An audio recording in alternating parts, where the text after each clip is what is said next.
A Michigan player at Big Ten Media Days said that the Ohio State Natty is essentially a fake Natty because they did not beat Michigan along the way. Do you view this national title as a fake national title? No, of course not. Now, do I, of the 3 natties that I've been alive for, does it mean, is it third of the 3? Correct, it is. That doesn't mean it's not a true natty. It's the really pretty suit, but I accidentally got ketchup on it.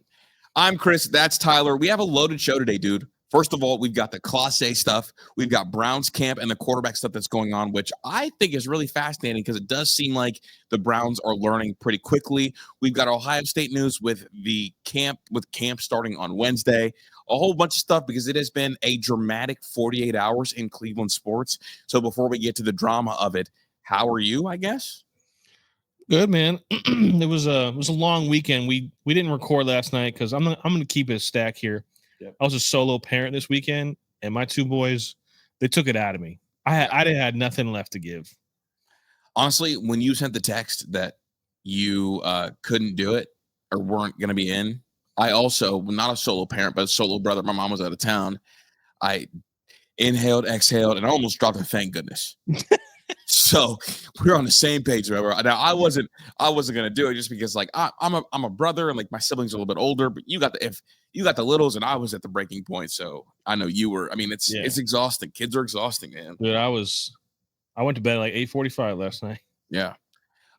Dude, Browns wise, just real quick, and obviously we're gonna circle back and hit Clase. We're gonna hit Ohio State. Got a lot to talk about, but Browns wise, when camp first opened up, there was all the reports of Shador throwing to equipment managers, right? Wasn't really getting any reps, no team reps, only red zone reps, played well in red zone. And then we get Shador, repping with the 3s and the 2s, and you're seeing the clips. And I know it's highlighting just clips, but I feel like every single dime I saw was from Shador, made some really impressive tight window throws. And you're starting to see kind of the middle pack Cleveland Browns fans that maybe weren't sure who had the most talent start to kind of raise one eyebrow. Because look, you and I have said it for several weeks. Shador has the most talent in that quarterback room. So the most talent in that quarterback room deserves a chance to get reps to see if he can put it together. He seems to me a lot further along than I expected him to be, and that people are willing and wanting to admit the last 3 or 4 practices of the Browns. What are Tyler McCormick's takeaways? Well, a couple of things. One, I don't ever want to I'm not celebrating Kenny Pickett messing his hamstring up. I forgot that happened. Yeah. But that might be the thing that helps this front office not make a terrible mistake. Mm-hmm. And unfortunately for Kenny Pickett, he's the one that's got to fall on the sword. Because we said it before, Kenny Pickett does nothing but delay this franchise. Correct. Is it okay for Joe Flacco to start the first 6 games of this season? Absolutely. That doesn't do anything but just soften the blow for the 2 young guys. But those remaining 13 or 11 games need to go to Shador and Dylan Gabriel. Because we got to find out, in a perfect world, Shador is the guy. And we know that he's the guy, and he gets to sit this whole season.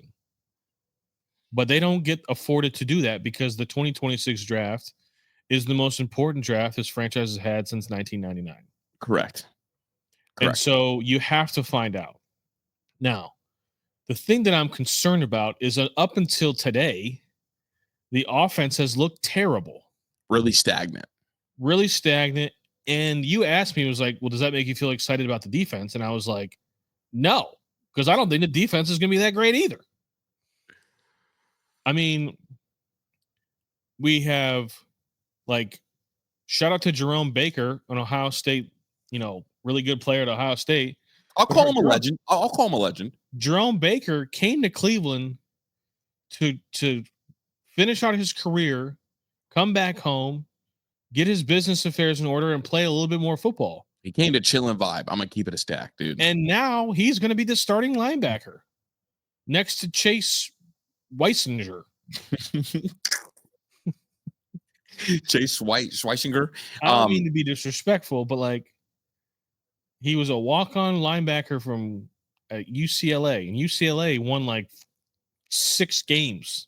Mm-hmm. No, hyper productive and feels like he has the traits and tools, but I agree with you. It's like Jerome Baker and him were not supposed to be the 2 starters this year. They both found themselves accidentally important at their job. No, and it's like when it comes to Chase, like there's a difference between being a good player on a good defense and a good player on a bad defense. Yep. I mean, you're making a lot of tackles, but like, where are you tackling people? 8 yards down the field? It's like the safety that leads his team in tackles. Yeah, you never want your safety to lead your team. Like that's so. It's just one of these things where like, and like, do they have some talent on defense? Yeah, I think obviously Myles Garrett is Myles Garrett. I think Mason Graham is got some unnecessary hate this summer. Dude, he got so much hate this summer, and like, I think he's going to be just fine. He's just a big dude, and he's also an unconventional defensive tackle. Like he has violent hands, bobblehead, and he can get like he's disruptive in the run game. He's going to be disruptive in the pass game because he's going to get single like one-on-ones. And so I think he's going to be a really good player. I don't know who the other defensive end is going to be, but we'll find out. They've been hanging on to Alex Wright for a while, hoping that he can figure it out. And you have Denzel Ward, and you have, I think Greg Newsome is a good NFL cornerback. I don't think he's great by any stretch, but he's a good corner. But you still have Martin Emerson running around with no idea where to go. Grant Delpit has been an average NFL safety, and I have nobody knows who's playing the other safety. So it's not like, let's not pretend that like this defense is going to be 2023 all over again. I do think that Mason Graham got a little bit of unnecessary hate because a lot of people like didn't like the pick. That paired up with the fact that he is a Michigan kid, I think kind of led people to like look to nitpick him. And a lot of people like that don't really follow football don't really understand how like Doug, 90% of DTs do not come into camp in shape. Like it's just not how those guys operate. Like a lot of those guys rest their body, eat a lot, and are a little heavier, and it takes them a little while to get back into shape. Like they're lifting weights and eating. They ain't doing no cardio. Exactly. And so it's like everyone expects these guys to come in looking like Aaron Donald. Well, he's the anomaly. Like the regulars are like the guys that take a little bit longer to get into quote unquote playing shape, which honestly is what camp is for, especially for guys like that. But I do think because people didn't like the pick because the ceiling's not super high, it's more of a high floor pick. And because, Browns fans traditionally are Ohio State fans and the whole Michigan thing, I think that leads them to like look down on it was such a good pick for what they needed. They need more good players. Yeah. They need players that are going to play in the NFL for 8 years. And like you want to avoid the bust because like a bust will set you back. And we just saw how Philly was able to run the table with a good defensive line with Myles. Like you have a defensive line. And it's like that can be disruptive and that could carry and that can win you some games. Because when teams can't run against you and teams are forced to be one-dimensional, that's super helpful. So, but back to the offense and the quarterbacks, like I'm not surprised that I don't know, besides Jerry Jeudy, I mean, this team's relying on Deontay Johnson. Yeah. And like you were surprised, but like he's probably going to be their number 2 receiver. Which is a disgusting thought, just so you know. I mean, it's not great. James Thrash. Thought. I didn't even know who the hell James Thrash was before about 2 weeks ago. I mean, who's the kid from Tennessee? Cedric Tillman. Like he's okay, but like you don't want to rely on him to be a 1, 2, or 3. Like his ceiling was always a low end number 3. Yeah, like that's someone you want to draft over or sign over year by year. And so it's just like, what's the offensive line going to look like? They're relying on Bitonio and Ethan Pochik and Wyatt Teller in the middle. Jack Conklin, like he's played 7 quarters in 3 years. And then you're hoping, and it looks like DeJuan Jones has showed up in shape, which is a huge encouraging sign. He looks really good, man. If I think an in shape, motivated DeJuan Jones has the potential to be an NFL left tackle because he is enormous, and he's also super duper athletic. He was a really good hooper in high school. And super strong too. Yeah, like he's a freak. Mm-hmm. But he has to be motivated and he has to be in shape. He can't be north of 400 pounds. Right. And so, but it all comes to me at the end of the day. This all comes down to, do we trust this organization to operate appropriately with this quarterback situation? Has anybody ever seen a 4-way quarterback competition? Let's start there. Has anybody seen a 4-way quarterback competition ever? No. Okay, so those don't really exist. No, we've never seen that. The next question is, have we ever seen that work? No. I mean, you can't. There's not enough reps to go around. Like, they're playing football in 6 weeks, and the offense has done nothing. So, at some point, like very soon, I would say by the end of this week, they need to have a guy. They need to decide who they're going to go with. Or they need to like trim it down to like have 2 guys that you're going to give a lot of the reps to. Luckily, I mean, Kenny Pickett made it easy for them. They can cut it down to 3. Yeah. Well, now they're splitting the ones with Flacco and Gabriel. Mm-hmm. But Gabriel, I mean, Flacco is also getting the least amount of reps, but he also doesn't need that many reps. He needs them the least. Yes. And so it's like, what's the point? What are we trying to achieve here? And like, the diehard Browns fans want them to win football games. They just like, they have blinders on, and like, there's always a scenario where the Browns are a playoff team. They can make a scenario up in their mind where if everything goes to plan, they can be a playoff team. And like, maybe Joe Flacco, like, this is his one last ride and he fits perfectly in Stefanski's offense, and the defense is fantastic like it was in 2023. That's all good and well, but like, with respect, like, Amari Cooper was really good. Yeah, he was. And like, the offensive line was also really good. I do think Amari Cooper will thrive under a Joe Flacco year again. I think he can be really productive. Like the problem is Amari Cooper's not here. Oh, you're right. I'm bugging. Yeah, we have Jerry Jeudy, and like, Jerry Jeudy. Excuse me. Was thinking about Jerry. My bad. If Jerry Jeudy as good as Amari Cooper? Maybe. I think he could be as good as that version was, because that was like tail end Amari Cooper. Yeah. So it's like, how good can Jerry Jeudy be? Because like Jerry Jeudy was really effective with Jameis out here. He was. And it's just like, okay, what are they going to do to scheme up Jerry Jeudy? Because Jerry Jeudy is going to get double teamed everywhere.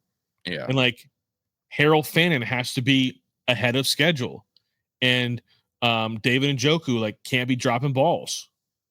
Like, everything's going to have to go to plan. Dylan Sampson's going to have to be a stud.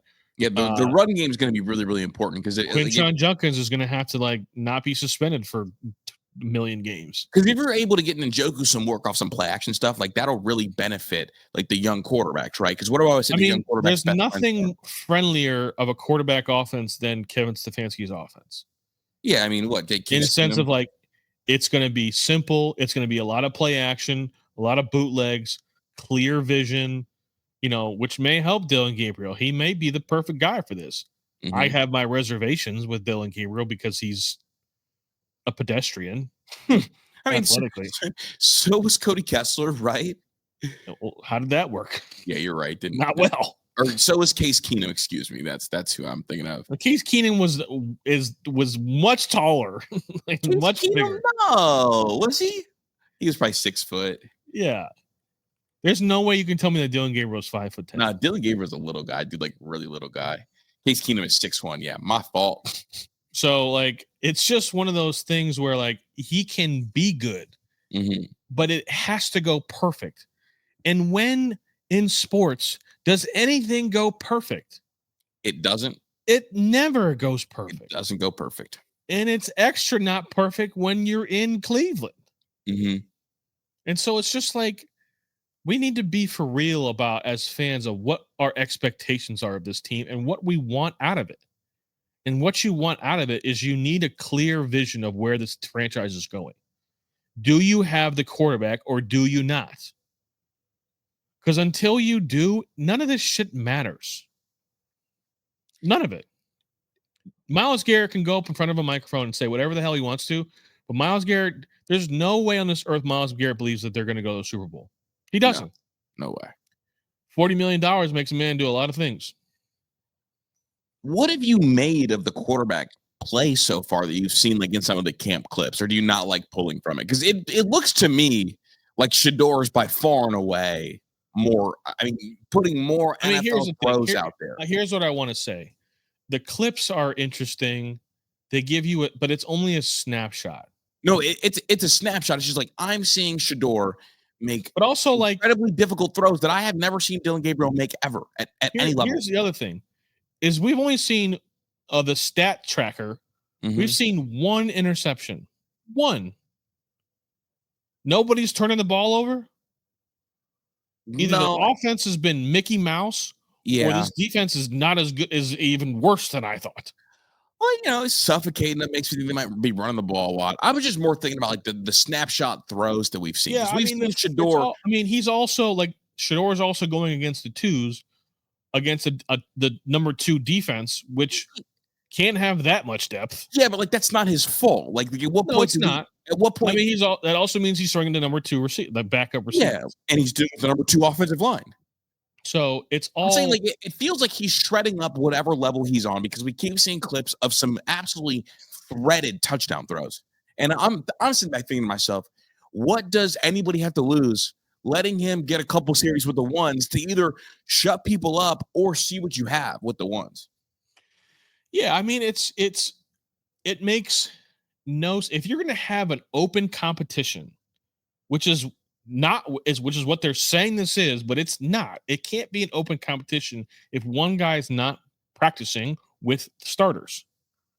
That's not a competition. Yeah, my thing is like, what's the hesitancy to let Shador get a couple reps with the ones? Because, like I talked about the last show, this organization has people in power that are on different agendas. Okay, so we're doing agendas. That's the only explanation. Because like the longer we wait without Shador getting reps with the ones, I think to myself, okay, this is about being right instead of getting it right. Yeah, I mean, and that's been my theme the entire every step of the way. And that's the Browns as a franchise have never been on the same page. They've never been pulling the same rope. Mm-hmm. They've always been on different agendas. The players and the coaches, they want to win games. The GM wants to build a roster, wants to find out who can play. And then Jimmy Haslam's up there just fucking flipping coins and going where the wind blows. But the thing is, Jimmy Haslam might be right here. And he might be for the first time ever. Mm-hmm. But it's just one of these things where I don't, what's the hesitancy with Shador? I mean, I had people telling me that he has the weakest arm of the 4, which is honestly the most insane thing I've ever seen. Because we had a clip of Dylan Gabriel throwing a deep ball where the receiver had to literally stop running, to catch it. Now, anyone that knows ball, and people are going to pull up that weird Senior Bowl stat, even though that's not what the combine measurements read about, like, hard thrown football, because I think the reader was off. But like, no, I think anybody that's like been around is Joe Flacco. I'll still give it to Flacco. He has the better arm of everybody in the room. He's got a howitzer for sure. But like, I know I've watched a lot of college football games with Dylan Gabriel, and I've also seen Kenny Pickett throw the ball a handful, more than enough. Yeah. Are you learning that a lot of the people that follow NFL so closely don't watch any college? Like, the more you're around this space. Yes. Like that because that's one thing that I picked up on pretty early, like in the NFL spaces. Like, people don't actually sit down and watch full college games, because I think that's what you're encountering likely. Yeah, and I would say that I'm more of a college guy than an NFL if you had to ask me. Yeah, and I'm a college guy that was forced to be an NFL guy because I covered the Browns for WAKR. So it's I've also watched. I mean, my dad is a season ticket holder for the Browns. Yeah, like we are regionally closer to the Browns. We're more invested in Ohio State because of Troy Smith, because of Teddy Ginn, because of Teddy Ginn Sr. and because like they win and they win. That's the biggest thing is they win. They win. You know, like my first memory of Ohio State was Holy Buckeye. Oh wow! My first You're old vivid memory was Holy Buckeye, and that was in 2002. The Browns came back in 1999. Yeah, dog. My entire life has been watching the Browns invent new ways to lose football games. On the flip side, my entire life has been watching Ohio State be the most consistent and best program in college football. You knock on the door every year. I mean, I don't know what else you want me to say. But when it comes to the Browns, I just like until they figure out who they want to be and everybody starts marching to that drum, it's never going to work, man. Mm-hmm. What was the actual point of drafting 2 quarterbacks?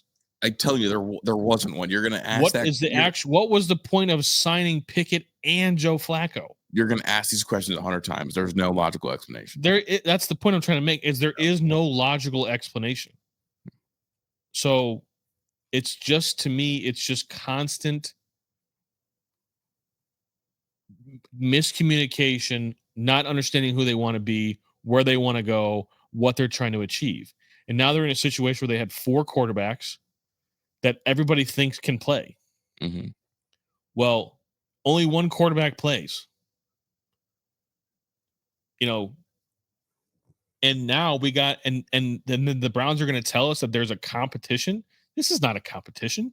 One guy's not getting any chances to be a part of the competition. So what are we doing? I mean, I'm just glad he's playing well, and I'm glad he's going to naturally get his shot to get reps. Because I mean, if Shedeur Sanders, he's going to have plenty of moments in the first 2 preseasons. He's going to play a lot. Yeah, you would think so. And so, like, he is going to have an opportunity. If he goes out there and plays well in front of everybody, this franchise is going to have no choice but to let him have his shot. He's got a chance to start the mania. Absolutely. If he goes out there and balls, they're not going to have a choice, man. No, he's got a shot because they can't hide. Yeah, no, but you can't hide it anymore. You can hide a third string or a backup receiver balling out in the preseason. You can hide that. You can't hide a quarterback playing well. You can't. So, you know, can't do it. Is any of this surprising me? No. Like the Browns have their top end talent, I think, is pretty good. I mean, I think that's why people like them. Myles Garrett, Jerry Jeudy. I think the 2 rookie running backs are pretty good. I think the offensive line, if the offensive line stays healthy, I think that they're a top 6 offensive line in the NFL if they're healthy. But they've never shown us that they can stay healthy. And that's kind of a growing issue. Right. So, like, and if you are, like, football in the NFL, more so than college, it still holds true that if you're good in the trenches, you can win football games in the NFL. Like, if you are good if you're good close to the football, you can win a lot of games in the NFL. I believe in being good at the middle in every sport is how you win. And so if you can do that, they have a chance. But, like, it all comes down to health, and it comes down to who's taking the snaps. Yeah. They can hide everything out. I think Kevin Stefanski is a good football coach. No, he's a good football coach. I don't know if you fired Kevin Stefanski today, I don't know what better coach you could honestly go and get. I mean, that one I don't like to get hung up on. I don't like to get hung up on that. But it's just like, how much better can it really be? I don't. That's what I'm saying. Like, I think there's good coaches that are better, but like, you're not gonna go get them. Like, Andy Reid's not gonna fucking lead Kansas City. No. And I think there's good coaches out there. Like here we go. Like, I think there's enough good coaches out there that I don't like to even entertain that thought process. Because what was Stefanski when we got rid of? You could have said the same thing about Stefanski when we got rid of Kitchens. It's true. You could have said the same point. Same thing. I just don't like. He's a good enough head coach to win a lot of football games. Yeah, you would think so. So I just don't like going down the path of like who you're gonna get better. It's like, well shit, like who? What?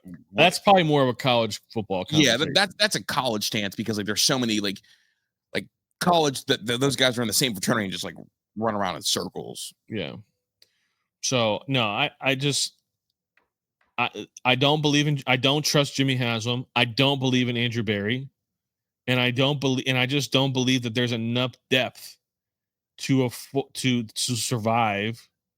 But it's not about but Tyler, we've said it, it's not about surviving. It's just about seeing what you have a quarterback. Correct. Like I wouldn't worry about the people that are delusional and think that they're going to be a playoff team.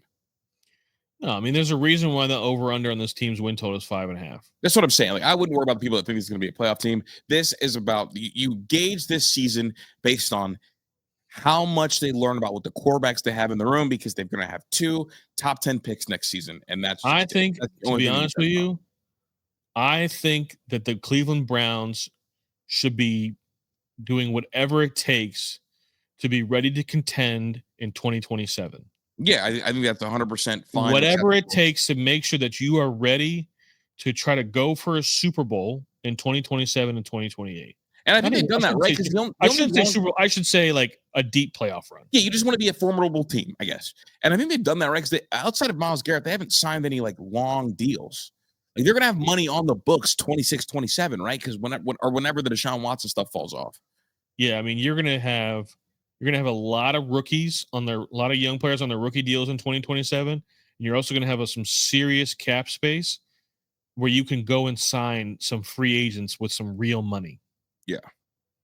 So let's build. That's the season. Is figure out what you have in 25, build your team in 2026, and be ready to go in 2027. True. That's real. From one Cleveland franchise to another, news broke, I guess, yesterday morning about Clase being put on the list. He will not be playing. The non-disciplinary investigative list by the MLB regarding a gambling probe investigation that is currently going on. And it looks like it was in regards to the same thing that Ortiz had going on. And it is the first pitch, irregular money coming in on first pitch ball is what is being rumored to be the thing. Dude, I had so many other things that I wanted to talk about for the Guardians. And I don't even know where I would go to start because this whole thing it changes everything. It changes absolutely everything. Everything, because let's just start with Emmanuel Clase, the player. Okay? Mm-hmm. He's been the best closer in baseball for the last 4 years. Statistically, he has the most saves. He has the lowest ERA. He's been the best closer in baseball for the last 4 years. We'll say even be more specific, in the regular season. And definitely a superstar closer. Had the most saves in 4 years, I think, in MLB history. Yeah, no, he's a superstar closer. We can call it that. He's a superstar closer. If you look at that, and to his credit, like the man's ready to pitch almost every day. Correct. So like, there's that. So when you look at the construction of your current bullpen, so yes, Cade Smith now slides to the closer role. Mm-hmm. But like, you have Hunter Gaddis, who you trust to get outs. But who else? Because now, if Hunter Gaddis isn't available, and they brought up Tim Herron, they activated Tim Herron. Tim Herron has lost control of the strike zone. Eric Sabowski is a good pitcher. He's a solid, like a really good, like 5th, 6th bullpen arm. But he's not I wouldn't like say he's a high leverage guy. Oh, you skipped over the whole Clase issue and started talking about kind of how this bullpen will recover. This is a disaster. No, I'm going to get there. Okay. But now you have to rely on Matt Festa and Jacob Junis to get you high leverage outs. Good luck. Okay, so that's just like the immediate, like, what do we do now? Yeah. But now let's look off the field. Like, there's clearly an issue in the clubhouse. Yeah. Like MLB investigators have been poking around for how long now? And you're looking across like, what the fuck is wrong with Ortiz and what the fuck is wrong with Clase? Two guys not on rookie deals, getting paid, amounts of money, and we're gambling on first pitches. Well, now it's like if you're a teammate of theirs, it's like you look around like, what are y'all doing for real? Yeah. And which one of y'all knew about this? Right. So it's like there's a trust factor that's been broken inside the locker room, in the clubhouse.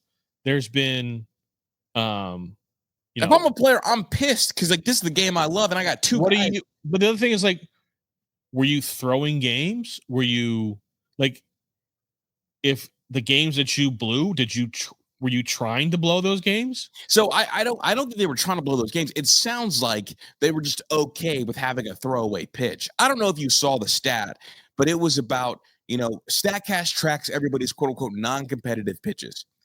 And the belief is that Clase had somebody place a lot of money on first pitch, ninth inning to be a ball. And they put up all the non-competitive pitches. For the first pitch of the ninth inning, it was a 17% non-competitive pitch out of all his balls. Every other inning, or every other pitch, 5%. He was spiking sliders to make sure people didn't swing at them. And somebody noted the drastic change in those non-competitive pitches before and after the Ortiz gambling thing got announced. Here's my I do want to ask this. Is there actual tangible, what kind of tangible hard proof could they have? Like, I'm talking about like a text message. Yeah. Like, obviously it's not his money from his account. Mm-mm. So my question is this, is like, without hard like texts or recorded phone calls, like, how do they actually know? My stance is they don't have to actually know, without a doubt. See, to me, like, it's kind of wild. Is it? You're going to suspend somebody for the rest of their life without hard proof? Tyler, here's the thing. Dear MLB, I'm not the moron. If an irregular amount of money comes in on Clase, an irregular amount, $10,000 or more on a Clase first pitch ball, and he comes in and throws a ball straight and doesn't even make it into the dirt. It just goes directly into the grass, into the ground.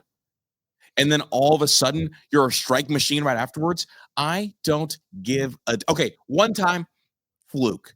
But then every time an irregular amount of money comes in on a first pitch ball and you're Clase, and you and I have talked about Clase does not have strike issues, and you're spiking sliders way, way before the plate. And that's the only sliders that you're spiking that far before the plate.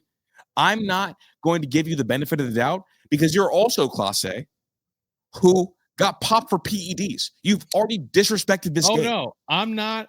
Listen, I'm not. I don't mean to come across as defending Clase because no, and it's not defending. I think it's a point people have. Like, well, what's the actual proof? And it's like, no, I'm the MLB. I don't need 100% definitive proof. If I suspect you're destroying the integrity of this game, I'm going to suspend you. Well, they've been doing it to. There's Barry Bonds has never tested positive for a steroid test. Never once. He's had 20 something counts of perjury against him that he's beaten all of them. Yes. But we know. Well, he admitted. Okay. Well, we don't. Yeah. There was no proven test, though. Right. He never took a piss test and it failed. Mm-hmm. Right. And then Barry never showed a suspension. Never showed a suspension, but he's now being punished by not getting into the Hall of Fame. Right. Now, so baseball has been doing this like, we think you're guilty. We're pretty sure you're guilty, so we're going to punish you anyway. Mm-hmm. And like, as far as Emmanuel Clase is concerned, like the steroid pop, the gambling, he also had him pouting without his teammates after a playoff win with video of his like trophies and awards, and like maybe Emmanuel Clase is just not that great of a human being. I think he's the problem, and I think that him being out of the locker room, we're going to see how this locker room comes together, because there was, to me, clear clubhouse issues, or at least lack of energy in the clubhouse. You and I talk about kind of the belief feeling like it's gone. Well, that kind of makes sense when you got guys gambling in the locker room and gambling and hurting the team doing so, allegedly. Sure. And so, and it's always been, and sports will always be this way. And it's like this, we had this conversation about Quinshon Judkins and his stuff. When your talent and production on the field outweighs the problems that you cause, it's overlooked. It's okay. It's to be made okay in sports until it's not.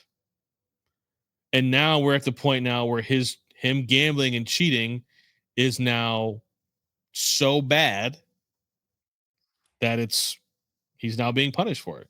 Yeah, and well, he's not available now. So do I think the worst part about this is that the trade deadline is 3 days away. So it's like, what do we do? And like, I don't know if I can. I had a whole thing about how I felt I was switching up, and I think they should sell. And before this came out, I wanted them to sell, because the way that they're operating, the way that they're putting their players on the field and the lineups they're putting on the field, they're not putting themselves in positions to win. So you might as well sell, right? You might as well like start focusing on 2026. But now it's like, okay, well, what does this mean now?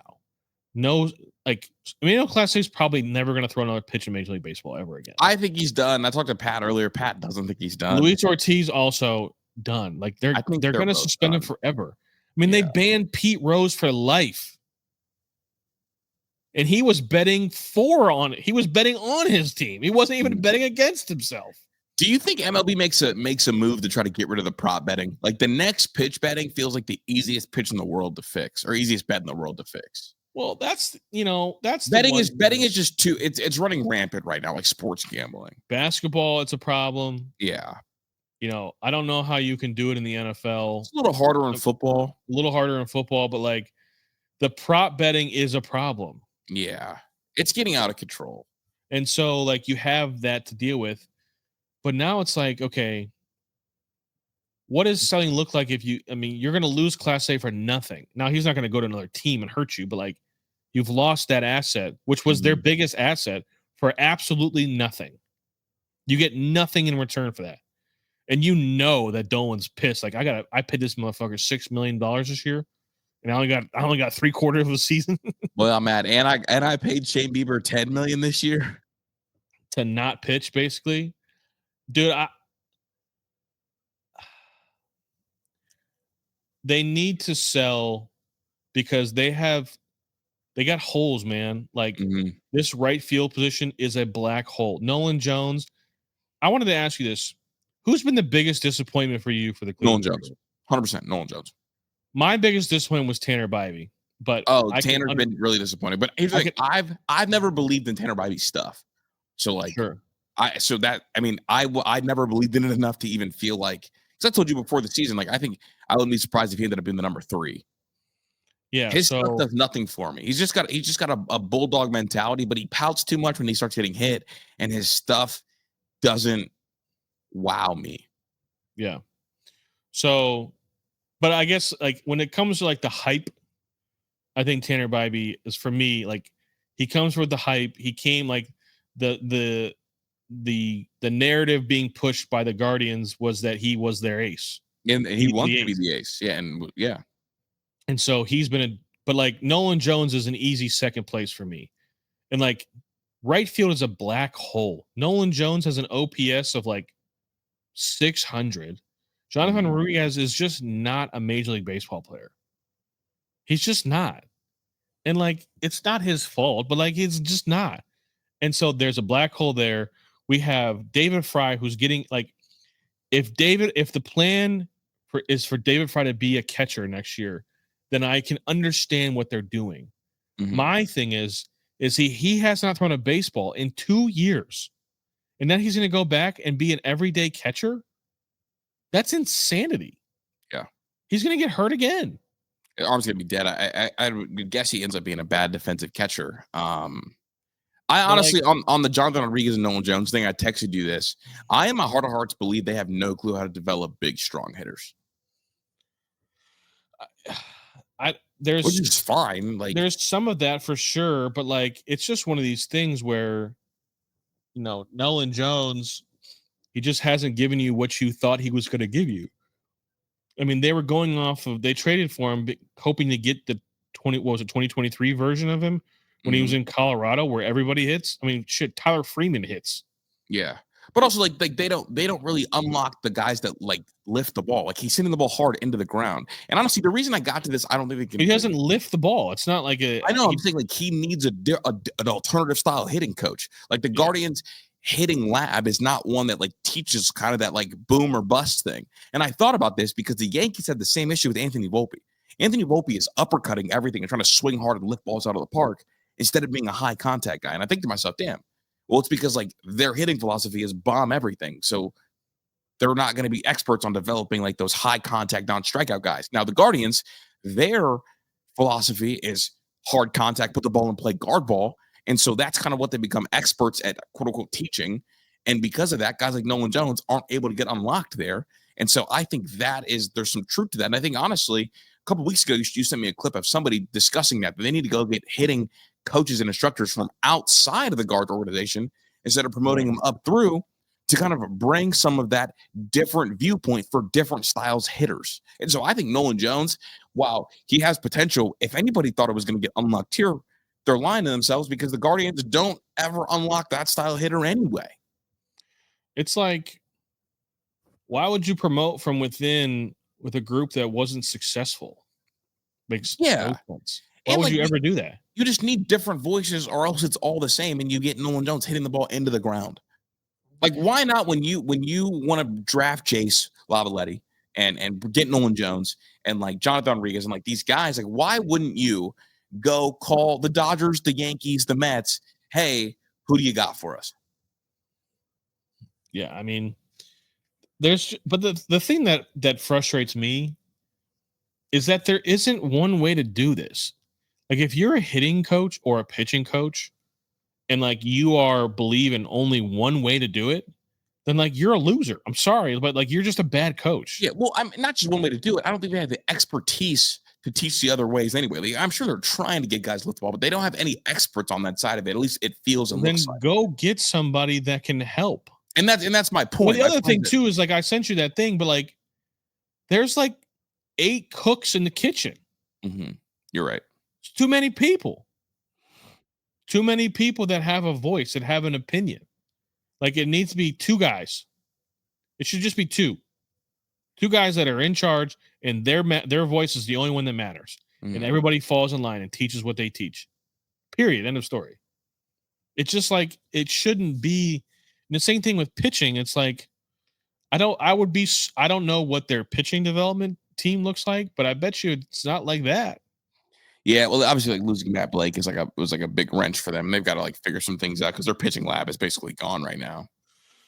Yeah, it just seems like they're in a cycle where like they're just their pitchers are just not developed yet. Like they're just in an empty, and they're working on developing them, but like they're just not ready yet. It's just like you can't have an empty clip and no superstar pitchers. Yeah, no, and there's no doubt about it. And so it's like they're just this franchise to me. It's another franchise. It's if you think about it, all 3 franchises are kind of at a crossroads of like where are we going? Yeah, we need to figure out where we're going, where we want to go, how fast we want to get there, and then figure out what the steps are to get to that point. Because do you think the Guardians it makes no sense to like, why are we keeping what is CJ Cafes is going to be that's so much worse than Carlos Santana and David Fry? It can't be worse. No, that's fair. At the worst case scenario is that it's the same. Are you going to be disappointed if they don't sell by Thursday? I mean, I don't know. It's not disappointment. It'll be more of like confusion of like, what are we doing? Because if you're sitting here telling me that like that they believe in the guys that they have, then like they just don't know what they're looking at, man. Well, I'm saying That like would be disappointing. I'm going to be disappointed if they don't move if they don't clear like Carlos Santana. That's going to be disappointing. Yeah, it's got to be Carlos Santana. It needs to be like you can't move Lane Thomas because he's hurt, but you would love to get rid of him in his contract. Bieber. Here's the thing. So that was the next point. We probably need to talk about Shane Bieber. There's a risk. I'm 50-50 on trading Shane Bieber. If you trade Shane Bieber, like you better get something good in return. But you're not going to because like nobody knows what he's like. He hasn't pitched in a year and a half. How do you know? His value is lower than what it could be. But at the same time, though, is like if you don't trade him, you could risk losing him for nothing. I think you being 50-50 is insane. I think it's 90-10. Because I think it's worth because it's just hard because like what happens if he comes back and he's good and like this team somehow like pulls itself together and they bond and they play good. Is this team enough to make it good? If Shane Bieber is at his very best, can this team make it out of the AL? Make it out of the AL? No. Yeah. Okay, then trade him. No, I understand that. It's just but I understand the risk of not wanting to because they also believe that Shane Bieber when Shane Bieber signed this deal that he's on is because he wanted to be in Cleveland. I just don't know if he signed this deal because nobody else was offering him a contract. And this might have been like, how many contracts were out there for him to sign? And also, like, essentially, he got a full year rehab year, $10 million just to rehab. Yep. And then $16 million the next year in case he's not very good. Because if he is a 4 ERA or less pitcher when he comes back, he is worth $16 million. So here's the question. Here's the real question. If you're the Guardians, do you even pitch him this year? If you want him to come back next year, do you even pitch him? That's fascinating. You can almost hold him hostage if you don't pitch him. You could hold him hostage. Yeah. Like, I don't know how well that would go over. We're not making the playoffs this year. We're just not going to pitch you. We're going to let you fully recover. You've had 2 hiccups along the way. Yeah, honestly, that's the best option. Do you just have him pitch in AAA and, every once a week for the rest of the season? And you could do that. And the thing about it, too, is like if you here's the thing, too, is you can keep him down and not pitch him. And like maybe it's mid-August and like for some reason this team just hasn't gone away and they haven't quit. And you're like, fuck it. Let's go for it. And you go for it. And he gives you like, I don't know, you get him for like September in the playoffs and you see what happens. But like there's also that, I mean, you're talking about holding him hostage. Like you could flip the whole script because right now it seems like Shane Bieber's holding the Guardians hostage, but you can flip it. He holds all the cards because if he comes back and is any good, and I know people are going to be like, he's not worth more than $16 million. He's missed X amount of time. You're all out of your mind. That might be the Guardians' mindset, but the pitchers market. A former Cy Young Award winner is worth $20 million. I mean, shit. I mean, Justin Verlander and Max Scherzer are 40 years old and getting $15 million to pitch. Yeah, 15 and a half. Me and Tyler walked through it this morning. I was like, look, like Stroman is getting $18 million a year. Yeah, dude. It's like he's gonna get $20 million. Stroman on his best day is not better than Bieber on his worst day. No. So and honestly, like he signed the deal with the opt-out because he wanted this market. There's not that many really attractive pitchers this market. The free agent market for starting pitching is bad. No, it's not. Like last year's was hot. Last year's had Max Fried, Corbin Burns, Snell. Like there was dudes last year, like guys who were going to compete for Cy Youngs, and then Chris Sale, who was like a trade piece on the market. This year, Dylan Cease's ERA is over 5. Yeah.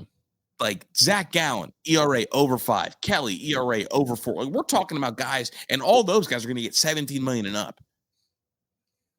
Shane Bieber is about to hit his pitching physical prime right now. Yeah, I don't know.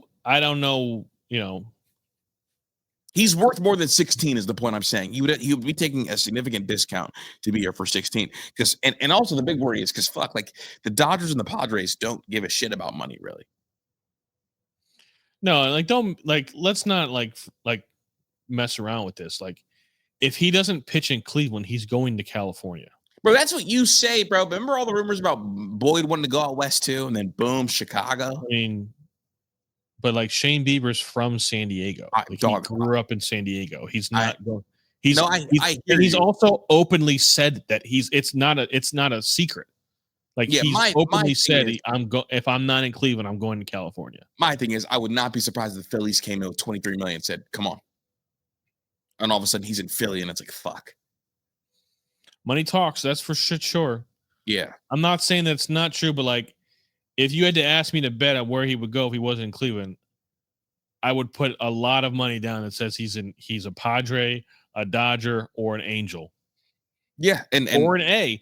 I mean, you could get the A's offered Shane Bieber $23 million to go pitch in Vegas. With that young roster, that would be really tempting for me if I was a good pitcher. I guess I feel like we heard the same exact things with Matt Boyd, because you know where Matt Boyd's from. No, he's from out west too. Oh, is he? And it was all the talk about, he's about to head out west, Boom, Chicago. Man, what a mistake it was for the Guardians to let that guy walk. Oh my God.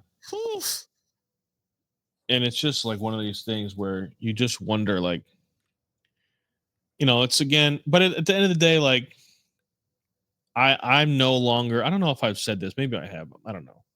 I'm no longer defending Paul Dolan. Like, I used to defend Paul Dolan by saying that, like, you be careful what you ask for. Like, you could get there are bad owners that meddle and they get in the way and they do dumb things. And, the one thing that the Dolans have done is they've hired the right people to run their organization, and they've gotten out of the way. The issues. But now, like, he's now holding them back. Yeah. For the first time, I can say that he's holding them back because of this payroll. I mean, the fact that you couldn't afford to pay Matt Boyd $15 million is disgusting. Well, Matt Boyd's deal is $10 million this year. $10 million. I'm saying, like, the fact that you didn't offer him $15 million is crazy. Yeah. And, like, does it look worse? Like, would it be bad if he wasn't 12-2 with an under 3 ERA? Yeah, it would hurt a little less, but, like, I mean, you saw what he was like in the playoffs. He was nasty. No, he was nasty. I was worried about him. Now I wonder, with the Class A thing, like, Stephen Kwan, is he on the chopping block? Shane Bieber, the closer. Shane Bieber, that would be interesting. That would be fun. That piqued your attention a little bit, didn't it? It did, but I'm not going to entertain that conversation until I see somebody else talk about that. But no, I just want to say, because I want to be the first person to say it, because that honestly, like, makes sense. It doesn't make sense. That's a hell of an idea, brother. Let me tell you what. Strikeout stuff, you don't worry about the work on the arm. It's a need. So Zacconi's been a lot better than you thought. Yep. And if he's in that reliever role, all of a sudden you wonder. Gavin Williams is, starting to show some, like, a second half surge. Mm-hmm. Logan Allen and Cantillo have been good enough. Tanner Bybee obviously has been just a massive disappointment. Yeah. It's just a fascinating, like, fun thought. So I do think, dude, this changes a lot of stuff, though, because now the conversations are like, how does your clubhouse, how does your team respond to this? How do the players do they start looking at each other like, what are you doing? Are people going to start, how do you respond? But I think that, honestly, the loss of Clase, it kills this team because your bullpen wasn't good enough to begin, wasn't deep enough to begin with, and now you've just lost your biggest gun. Yeah. And so, there's going to be a lot of games moving forward, whether they're in it, they're tied or winning, and they're going to have to bring in Matt Festa and Jacob Junis, and it's just not going to work. And I like the Paul Sewald signing when they signed him, and he just hasn't been healthy either. So it's just one of these things where is it time to just start looking at 2026? Yes. And mainly for me, it's because the organization between the coaching staff and the front office are not doing their very best day in and day out to compete. There is a lineup that they can put out there on a day in and day out basis that can compete and put themselves in position to make a wild card, but they're not doing it. When you put out Jonathan Rodriguez, David Fry, and Austin Hedges routinely, more than once every 2 weeks, you're losing me as far as trusting that you actually want to compete, because that's a lineup that cannot compete on a day in and day out basis. I agree. I will say what they've done with Rocchio, sending him down and bringing him back up. Him and Arias have been kind of a joy to watch, just for the record. Just want to have a positive. They've been a joy to watch. Those two and Angel have been a joy to watch, and you feel it makes you feel good about this young core, right? Like those two have been good to watch, and you think you could see something with them moving forward. Rocchio has cleaned it up ever since he threw those glasses away. Angel Martinez has been amazing out there. The athleticism coming in, learning more and more how to play center field. With all the stuff that you talked about, and the young core kind of growing. My thing is, why not go full young core? We've seen how it's impacted those guys to get those at bats and stuff like that. So that's where I'm at. I agree with you. They're putting out some really bad lineups. But on the other side of it, it's been a joy to watch Gabe Arias. Yeah, I mean, I like right field, first base, excluding Manzardo, Santana, Fry, Nolan Jones, Jonathan Rodriguez, and then the catching position also is just it's just put a black hole. It's just a black hole in a lineup. And you can't, when you have 4 spots in your lineup that are just close to automatic outs, it's never going to work, man. It can't work. And so now it's okay, what do we need? How do we fill these gaps? How do we plug 2 of these holes of the 4? Mm-hmm. And what are you waiting for? Just bring up CJ Kafis. Bring him up. It can't be worse than this. It can't be. And Kafis, the industry, and I know a lot of people focus on just Guardians prospects. Tyler knows I'm someone that combs through. I watch a lot of minor league ball, comb through a lot of minor league ball, and try to read as much as I can about certain players. There's a lot of people in the industry that are very, very high on CJ Kafis. He's the first, and he can play right field as well. Mm-hmm. So if you want Manzardo to play first base in a day, and you want CJ Kafis to go out there, go out there and stop the if you're $100 million payroll, you can't platoon. You can't. You don't have enough good players to do that. You have to be a team that plays your best 9 as much as you possibly can. Because you can't, somebody said all the good teams platoon. Yeah, they platoon because they have $200 million payroll and they have a bunch of good players. They got 12 good players. We got 7. And their platooning is because someone has a 900 OPS against lefties, Yeah, it's they just crush left-handed pitching. Yeah. Their platooning is not David Fry, just so you guys know. Yeah, it's yeah, this changes a lot of shit for sure. And I'm super curious to see what they do. And we're going to find out. I mean, we'll record on Thursday after the trade deadline. So we'll have a lot to talk about. One of the things I found interesting is that the Guardians made sure in their press release, they said there's no more players attached to this probe. This is it. And I was thinking before they made that statement, it's damn, our team's going to be maybe I don't want to trade with the Guardians because I don't know what else is going to pop up with a player. Yeah. That's where my head went. Because I'm sure in trade talks, the commissioner or someone from the MLB let potential suitors know, hey, y'all, just so you guys know, we are currently investigating Clase. Yeah. Because wouldn't it be messed up for the Guardians to like know the MLB investigators are hanging around, then you move him and boom, he gets popped for the Dodgers? Yeah, that'd be tough. Mm-hmm. That would, if you were the Dodgers, then you would be like, we're undoing this trade right now. Yeah, you would immediately like counter whatever. I feel like that's a lawsuit. Yeah. Ohio State camp's about to start. Starting to get the backup quarterback bros. I've been one of them. For a long time. I'm out of that game. I'm not covering another quarterback competition. I don't have it in me.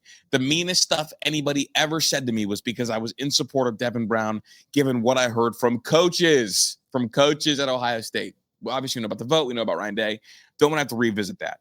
But I am seeing the buzz and the chatter about Lincoln Kienholz potentially winning the job. Ryan Day said it will be a battle, and the locker room will decide the battle. People are looking into things like pool photos, all that fun stuff. Me, big dog, I'm not doing it. I don't think Ryan Day should want to do it. I think he should name Julian Sand the quarterback yesterday, and let's get this season on the road.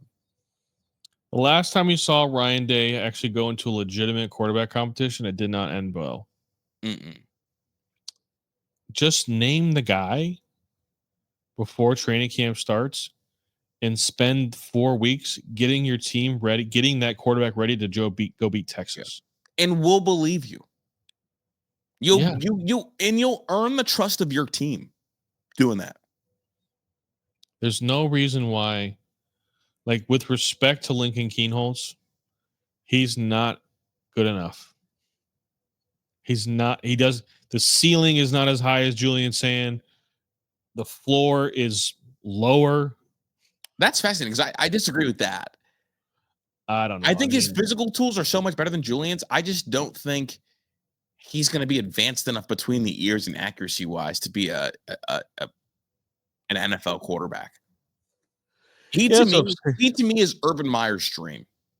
Lincoln Kienholz, like,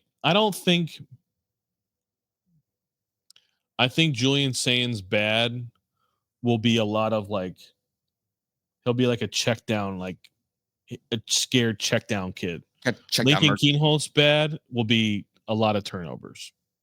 Okay, that's fair. Lincoln Kienholz don't know where that ball's going. I think Lincoln Kienholz bad is I'm just going to tuck it and run. Fuck a check down. Let's get it out the mud. Yeah, I can't get that Missouri game out of my mind, and it was not his fault. And that's definitely not fair because it's not his fault. It's not fair. Yeah, but it's reality. Yeah, it is. Because there wasn't one play I was like, interesting. I just didn't, And the fact that they brought in Travion Henderson to run the Wildcat when we know you run a 4-4 just tells me you're afraid of the moment. Yes. And honestly, I don't know if you know about this, Tyler, but you know that the red zone package that year wasn't supposed to be for Devin. Was supposed to be for Lincoln? Yes, but there was a toughness, nervousness issue. And Devin, being the team player, was like, I'll do it. I want to get on the field. I'll run it. Well, I would love to see... guy. Devin's always a pro stock quarterback. I would love to see a running package for Lincoln Kienholz. I think it would be fantastic. I think we're going to see what we saw a couple years ago with Kyle McCord and Devin Brown in terms of red zone. I would love to see that. Yeah. I mean, it worked. It's effective. It's just an extra hat in the run game too. And it helps because the running backs you think should take a step backwards. But I also like Ryan Day's also said though that that Julian can run the ball though. Dog, you and I have both seen Julian Sand. Be the fuck for real, bro. Like, I'm just going off what the man said. See, Tyler's doing the thing where he knows that Ryan Day lies to us once a week. He knows Ryan Day lies to us all the time. I just want to believe it one time. Dog, but you don't believe it. So stop doing it to me. Stop putting it out there. I don't believe it. You're right. Julian Sand is a super pedestrian. He looks like he has the yellow vest on and holds a stop sign up at school zones. He's like and Julian Sand runs. Julian Sand is like when the Hulk is not the Hulk except for his right arm. Like he's a regular human except for that he has the Hulk right arm. That's what Julian Sand is. It's like we don't want Bryce Young running. We want Bryce Young extending and then popping the ball downfield. And the thing about it too is like I think what we know about Julian Sand is when it's going good, Julian Sand could be one of the best quarterbacks in the country. Mm-hmm. The thing that's scary is like, what happens if things are not going good? You know who Julian Sand's NBA comp is? Deion Waiters. I was gonna say J.R. Smith to be a little bit more respectful. Nah, when it's good, boy, I thought Deion Waiters was a second coming. I thought that was Dwayne Wade mixed with Kobe Bryant. When it's bad, oh my God, get him off my floor. Yeah, I mean, I think we'll get to our predictions later in the spring in the training camp, but I think we're in for a similar season of what we had last year, as far as record, results, feel. But like it better. There's only one game that I need them to win, and it's the game that's after Thanksgiving Day. I can't do it again. I can't do it 5 years in a row. I mean, bro, yeah. Are you all right? I guess this is like a Ohio State philosophy question, like fan philosophy. Are you one of the fans that wants Michigan to be good? No, fuck them. No, I want Michigan to lose every game they play. But you know there is that portion of fans. I know. That's just not me. No, sure. Dog. I think it's a Northeast Ohio thing because, like, in Columbus, like I feel like everyone I talk to is like we want them to be good. I'm like, over here,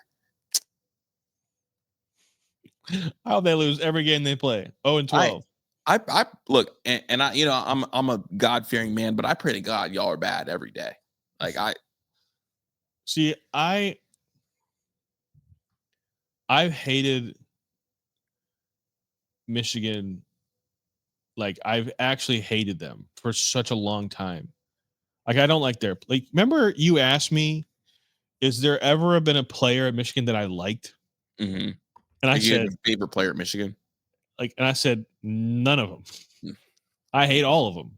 I like Mario Manningham. I don't like any of them. And I never have. And it's just one of those things where I don't like to see them happy. I don't like to see them successful. I don't like to see them winning games. None of it. I think they stink all the time.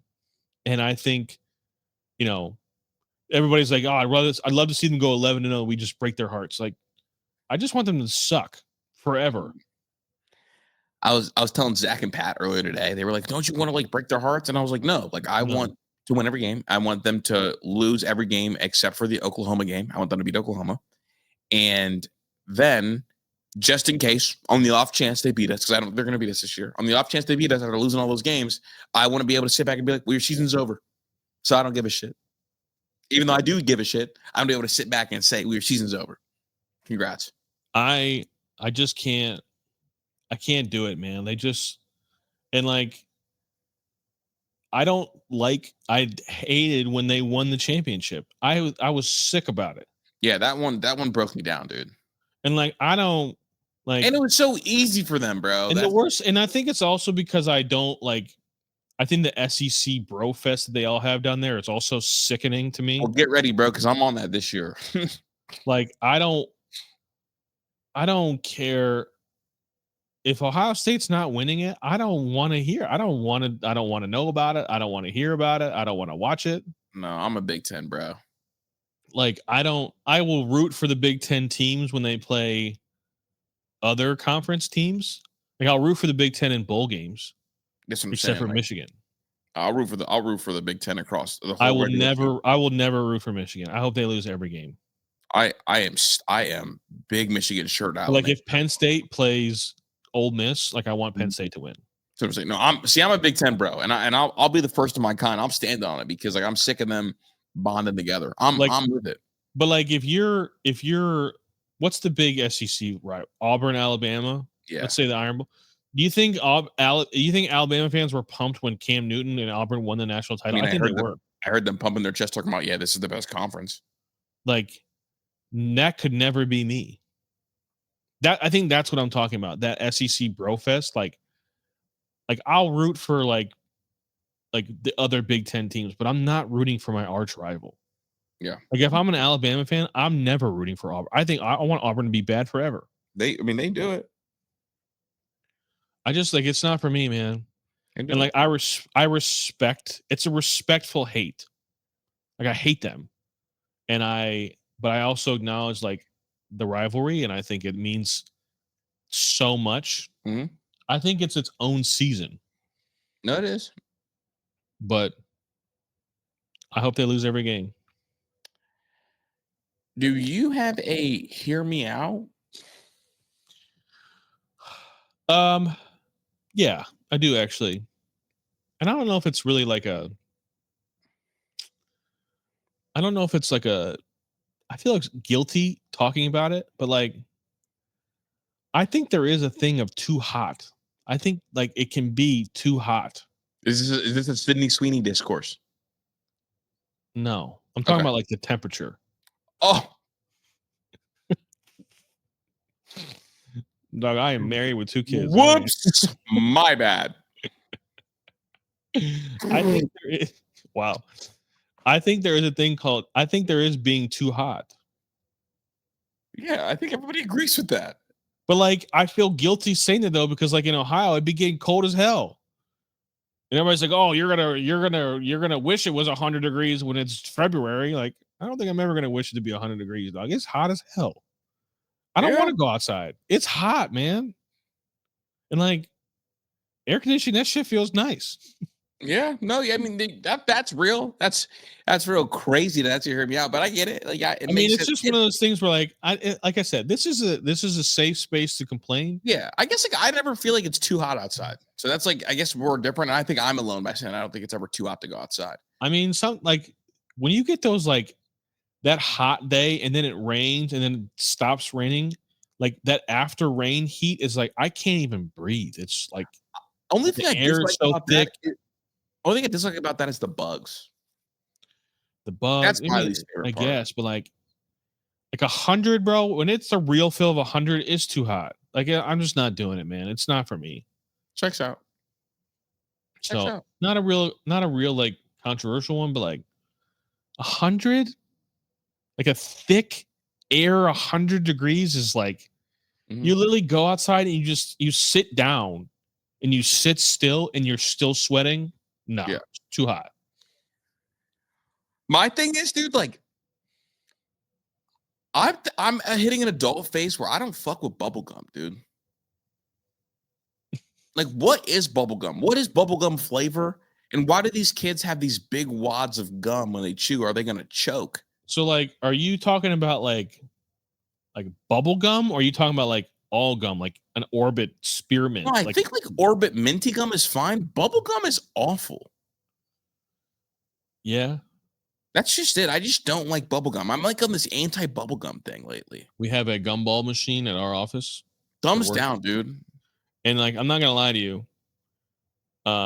Sometimes when you're like real hungry, but you like it's like 4 o'clock and you don't want to eat anything, dinner. so you just go and get like 2 gumballs and you stick them in your mouth and you chew on them. I hate Like that. the thing that's shitty about gumballs though is like the flavor's gone within like 10 chews. I think all gum, bubble gum, like non-minty gum, has been ass since the LeBron gum stopped being made. What do you think about Big League Chew though? No, big thumbs down. That's what started this, bro. My brother's But like flavored, like I'm talking about the flavored Big League no, Chew. it's all too much. Oh well, when I was in high school and college, we would take Big League Chew and then we would wrap it around Red Man, like the chewing tobacco, like the actual old school chewing tobacco. Oh, fuck. We would wrap it. But you take a little bit of Big League Chew and you would pull it, make it long, and you would wrap it around the Red Man, so then the Red Man wouldn't like fall apart everywhere. Yeah, It would just stay like a wad. I thought a bubblegum makes me want to throw up. I'm not a gum guy. That's all I got though today, dude. That's fair.